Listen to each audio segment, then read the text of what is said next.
Hello and welcome to Firstpost Live, where we bring you the day's top 4 stories from across the world. I am Joshua Barnes, live from the Firstpost studios. Let's begin with the headlines. Russia's President Vladimir Putin hails the Russian forces for prevailing in what he says is a righteous battle in Ukraine. Putin's address marks 3 years of annexation of 4 Ukrainian regions. The United States has deported 120 Iranians back to Tehran after months of talks and a deal between the two countries. According to reports, it comes as the Trump administration continues its crackdown on illegal immigrants. Rescuers battle to free at least 38 people trapped under rubble after an Islamic school building collapsed in Indonesia's East Java. 3 people have been declared dead so far. At least 10 people have reportedly died after a powerful blast rocks Pakistan's Quetta. Initial reports say the blast, followed by heavy gunfire, targeted a vehicle carrying security forces. And Afghanistan faces a second day without internet and mobile phone service as Taliban authorities impose a communication blackout to prevent so-called vices.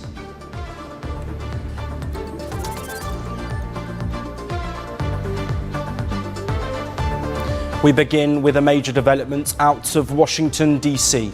US President Donald Trump and Israeli Prime Minister Benjamin Netanyahu have unveiled what they call a comprehensive plan to end the war in Gaza. Standing together at the White House, President Trump said he was very confident peace in Gaza could be achieved. Netanyahu backed the blueprint, saying it matches Israel's war objectives: the return of all hostages, dismantling Hamas's military capabilities, and a demilitarised Gaza under a new civil administration. Listen in. It's our plan. Pass it in the cabinet. All our hostages, both those who are alive and those who died, all of them will return home immediately. Hamas will be disarmed. Gaza will be demilitarized. Israel will retain security responsibility, including a security perimeter for the foreseeable future. And lastly, Gaza will have a peaceful civilian administration that is run neither by Hamas nor by the Palestinian Authority. This proposal lays out a 20-point framework. Key elements include all Israeli hostages held in Gaza are to be returned within 72 hours of the proposal's acceptance. Israel is to release Palestinian prisoners in exchange, and a transitional Palestinian administration overseen by a new international body called the Board of Peace. Trump said he himself will chair that board, with former UK Prime Minister Tony Blair among the expected members. To ensure the success of this effort, my plan calls for the creation of a new international oversight body, the Board of Peace, we call it, the Board of Peace, sort of a beautiful name, the Board of Peace, which will be headed, not at my request, believe me, I'm very busy, but we have to make sure this works. The leaders of the Arab world and Israel and everybody involved asked me to do this, so it would be headed by a gentleman known as President Donald J. Trump of the United States. However, Netanyahu warned that if Hamas rejects the deal or undermines it, Israel will finish the job on its own. Trump, meanwhile, said several Arab states have already agreed to help enforce the plan. But if Hamas rejects your plan, Mr. President, or if they supposedly accept it and then basically do everything to counter it, then Israel will finish the job by itself. This can be done the easy way, or it can be done the hard way, but it will be done. We prefer the easy way, but it has to be done. But if accepted by Hamas, this proposal calls for the release of all remaining hostages immediately, but in no case more than 72 hours. So the hostages are coming back. In response, Hamas said it is currently studying Trump's peace plan. The group said it will hold internal discussions as well as talks with other Palestinian factions before responding. Meanwhile, the militant group Palestinian Islamic Jihad dismissed it outright, calling it a recipe to blow up the region. World leaders have reacted with a mix of hope and optimism. India's Prime Minister Narendra Modi welcomed the plan, urging all parties to rally behind it. French President Emmanuel Macron and UK Prime Minister Keir Starmer praised Trump's initiative. And a joint statement from Saudi Arabia, Jordan, Egypt, Qatar and other Muslim states endorsed the plan while calling for humanitarian aid, full Israeli withdrawal and a path to a two-state solution. Israel, led by Prime Minister Benjamin Netanyahu, continues to oppose the creation of a Palestinian state, even as several European nations have moved to recognise it in recent weeks. Netanyahu said the blueprint answers the question the world has asked since the war began: what comes after Hamas? Trump declared it was time to end the bloodshed and rebuild Gaza, calling this the best opportunity in decades to achieve peace. Since the end of the first and only ceasefire in Gaza, the United States and Arab mediators have repeatedly claimed they were close to a peace deal. None of those announcements ever materialised on the ground. But this time, both Israel and Washington are striking a note of optimism, putting the onus of peace squarely on Hamas. Now all eyes rest on Hamas, the final player that could either embrace the plan or torpedo it. Next, we shift focus to the Indian subcontinent. Massive protests have erupted in Pakistan-occupied Kashmir against the Shehbaz Sharif government, with thousands hitting the streets. At least 2 people have been reported dead and at least 22 have been injured as clashes erupted in POK's Muzaffarabad. Videos of violence shared on social media showed chaos on the streets, with police vehicles running into a mob that purportedly attacked them. Reports also say that the police opened fire at protesters. The unrest has been one of the biggest that POK has seen in recent years. Phone and internet services have been partially shut in the region. These protests are being led by the Awami Action Committee, or the AAC, a civil society alliance. The AAC has called for a shutter-down and wheel jam strike, demanding long-denied political and economic rights for the people of the region. The AAC claims the people residing in POK have been denied fundamental rights by successive Pakistani governments in over 70 years. AAC leaders say the lockdown and protests were a direct response to years of government neglect and corruption, as well as the region's resources being wasted on political patronage and bribery. Our campaign is for fundamental rights denied to our people for over 70 years. Either deliver on rights or face the wrath of the people.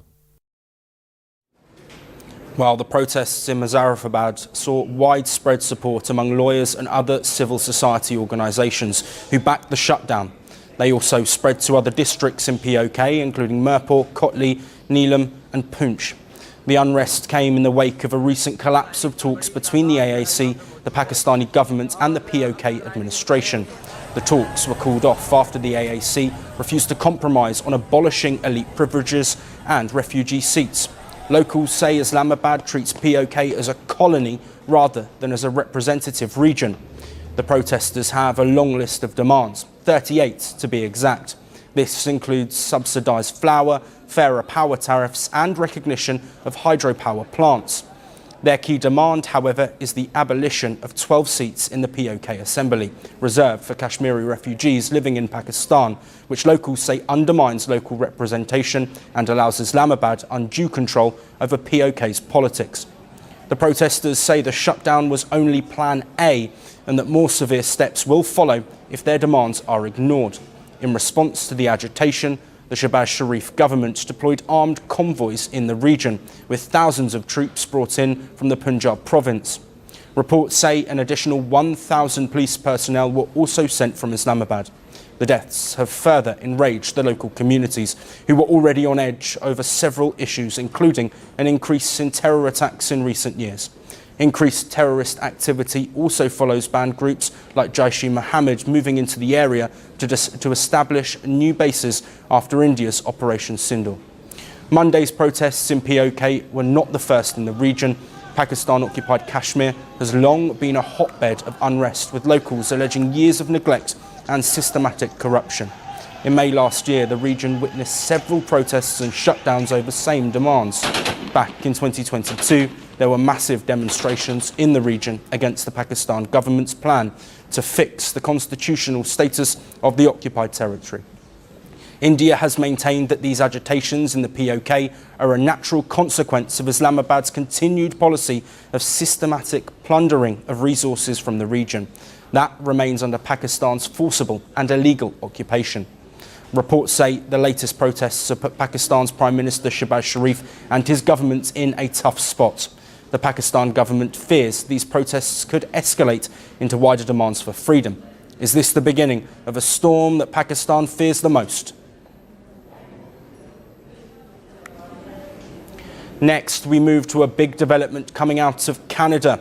Prime Minister Mark Carney's government has declared the Bishnoi gang a terrorist entity. Canada's Public Safety Minister announced the designation, saying the group meets the definition of a terrorist organisation under Canada's criminal code. Canada describes the Bishnoi gang, run by Lawrence Bishnoi, a 32-year-old gangster from India who has been behind bars for a decade, as a transitional criminal organisation that primarily operates out of India. Authorities say the group is notorious for murders, shootings, arson and for spreading fear through extortion and intimidation of celebrities and wealthy businessmen. The listing, they said, will give police and immigration officials more leverage, including using it to determine who is admissible into Canada. The designation also allows the government to freeze or seize any assets owned or controlled by the Bishnoi gang in Canada. It further empowers law enforcement to crack down on financing, travel and recruitment activities linked to the group. Under the criminal code listing, it is now an offence for anyone in Canada or Canadians abroad to deal property belonging to the gang. Ottawa said it is also illegal to provide property directly or indirectly, knowing it may be used to benefit the group. Every person in Canada has the right to feel safe in their home and community, and as a government, it is our fundamental responsibility to protect them. Specific communities have been targeted for terror, violence, and intimidation by the Bishnoi gang. Listing this group of criminal terrorists gives us more powerful and effective tools to confront and put a stop to their crimes. The move follows the 2023 killing of Hardeep Singh Najjar, a Palestinian terrorist who was gunned down outside Vancouver. His death triggered a sharp diplomatic breakdown between India and Canada under former Prime Minister Justin Trudeau, with both countries expelling diplomats. But new Prime Minister Mark Carney, who took office in March, made moves to repair relations with New Delhi. Carney met Prime Minister Narendra Modi at the G7 summit in June, underlining the need to strengthen commercial links between Ottawa and New Delhi. Earlier this month, Canada formally acknowledged that Palestinian extremist groups operate with financial backing inside the country. Two such pro-Palestine groups were also classified as terrorist organisations under Canadian law. The two sides have announced the appointment of new envoys to each other's capitals, a move discussed most recently by the external affairs ministers of both India and Canada at the sidelines of the UN General Assembly. But challenges remain. Despite Ottawa's crackdown, pro-Palestine groups continue to issue threats against Indian diplomats. In fact, earlier today, the group SFJ announced a $10,000 bounty against India's new High Commissioner to Canada, raising questions over whether such elements still enjoy a free hand, even under Prime Minister Mark Carney. India has officially slipped into its most dazzling time of the year. From Kolkata to Delhi, the air is thick with the beats of the traditional drum, the fragrance of incense and the shimmer of fairy lights. Durga Puja is here and the nation has pulled out all the stops for a celebration that blends faith, art and pure spectacle. The 5-day-long Durga Puja festivities are underway across India, with Goddess Durga invoked with grandeur and devotion. And from here, it only gets bigger as India turns itself into one giant canvas of creativity. In Delhi, all eyes are on CR Park, where Prime Minister Narendra Modi will attend the festivities at the historic Kali Temple. Security is high, but so is the excitement.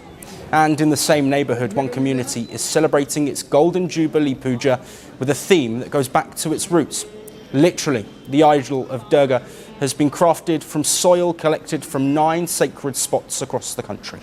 Old से हमने माँ को नहलाया नहीं, यही मिट्टी है जिससे gold आता है, गोल्ड होता है और माँ का जो रूप बनता है वो नौ धाराओं का मिट्टी से माँ का रूप दिया जाता है। और जब दशहरे के दिन उनको निरंजन करते हैं या विसर्जन करते हैं, वो फिर अपने आप मिट्टी जो है फिर धरती में ही रह जाती है। तो हम लोग भी मिट्टी से ही आए हैं और मिट्टी में ही जाएंगे। Now, some pandals in India touch the topic of Trump and his tariffs as well. In a pandal in West Bengal, Goddess Durga is seen vanquishing a demon who bears an uncanny resemblance to Donald Trump with blonde hair, colour and pale skin tone. Not far away, another pandal in Lucknow has the goddess battling American tariffs. This is like satire and spiritually sharing the same stage. In Odisha, one pandal took a patriotic turn. An Operation Sindoor-themed pandal was unveiled, blending mythology with military history. Crafted entirely with eco-friendly materials, it's a tribute to India's defence and resilience. The city of joy, Kolkata, is where the world comes to see the festive magic. While there will be various neighbourhoods with traditional idols and pandals, one in Salt Lake transformed into Dubai Durga with a replica of Burj Khalifa and Burj Al Arab. Meanwhile, a group of foreign ambassadors and diplomats from Italy and Estonia were left spellbound by a pandal. This place recreated the old architecture of North Kolkata. Elsewhere, in North Bengal, a Disneyland-themed pandal has been surprising visitors, while another one in Assam has recreated Bangkok's iconic Wataran temple. The pandal has been set up with a budget of $120,000. Meanwhile, Tripura chief attended Durga Puja celebrations organised by the tribal communities. You see, every time we wait for this festival. Usually what happens, previously we used to call that Durga Puja is only meant for Bengalis. But it is not like that. Everywhere in Janjati area we have found that Janjati people particularly they are enjoying and they are also celebrating the Durga Puja. Durga Ma is not for specific this people or some group. It is for all. So, whether it's soil, satire, skyscrapers or spirituality, this festive season has it all. Durga Puja isn't just a festival, it's India's biggest cultural carnival, where every pandal tells a story. And as the celebrations unfold, one thing is certain: Goddess has arrived, and so has the joy of 1 billion people. That's all that we have for today on the show. We will see you again tomorrow at the same time. Thanks again for watching.